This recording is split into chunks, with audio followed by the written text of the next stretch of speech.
All right, coming up, are wedding bells in your future? Our etiquette expert Diane Gottsman is here with your etiquette questions answered, plus wedding registry do's and don'ts. Well, if you are a future bride, we've got some great information for you this morning because this next segment is all about that wedding registry. And joining us to tell us a little bit more, our etiquette expert Diane Gottsman is here. How are you? It's so good to see you. So nice to see you.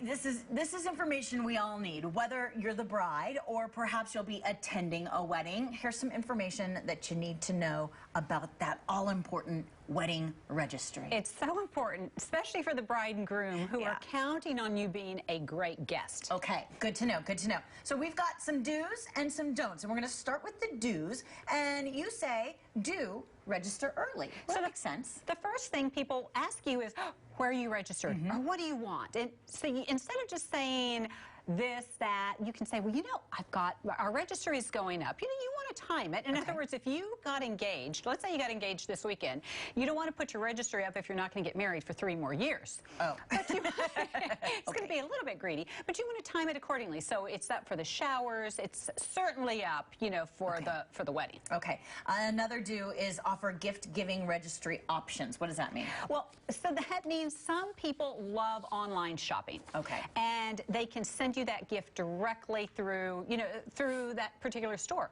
But there is Aunt Edna who does not use the computer. She does not want to send you anything online. She wants to bring you something. Okay. So you want to make sure that you give options and option or price points. Okay. So with that, you want to make sure that you're not just asking for big ticket items. You're asking for smaller things as well, so people can go in together, or they can give you something individually that suits their budget. Okay. When you're buying from the registry, I always feel bad when maybe their place setting is so expensive that you can only afford 1 plate, because that's weird. But is that normal if you can only afford 1 plate? They know it. Okay. You know, they know that that plate might be more expensive than, you know, your rent for the month. If it is, you know, again, that's why they should have different price points. But don't feel obligated just because something is there. You can buy a place setting or a plate or perhaps a piece of a spoon. Sometimes.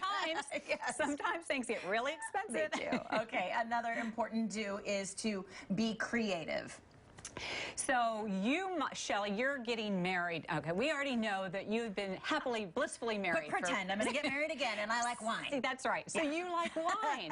And so some people may want to go in and get you a wine of the month. Well, that's a great gift or for me. Maybe a really fun wine cooler for your kitchen, or a mini wine cooler, as opposed to the traditional hand mixer or toaster. Okay. But then there are other people who want to give you very traditional items, like your Aunt Edna again, who doesn't want to give you liquor to support your habit. She wants to give you something that she feels is more appropriate. And we talked about that. So include traditional gifts on your registry as well. You say link it to your wedding website.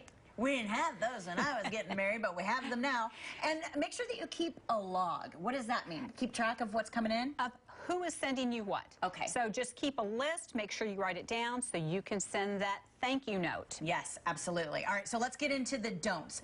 Don't ask for cash. Now, okay, I've heard people saying, you know, we're not needing any gifts because whatever, but we'd love cash. Yeah. That's not okay. So it's not okay to say cash only. Okay. It's not okay. So, but what you should do is let people know. Let your mom and dad know. Let your friends know. Listen, this is what we're really saving for.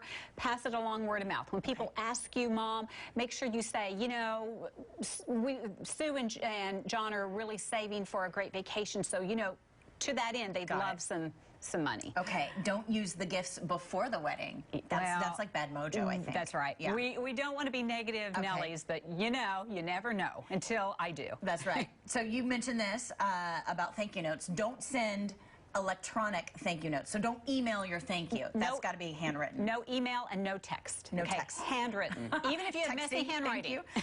Don't attempt to return a gift to a different store. Some people try and do it. Yeah. You know, it is what it is, and don't do it because you're going to get caught. Okay, and finally, don't re-gift a wedding gift.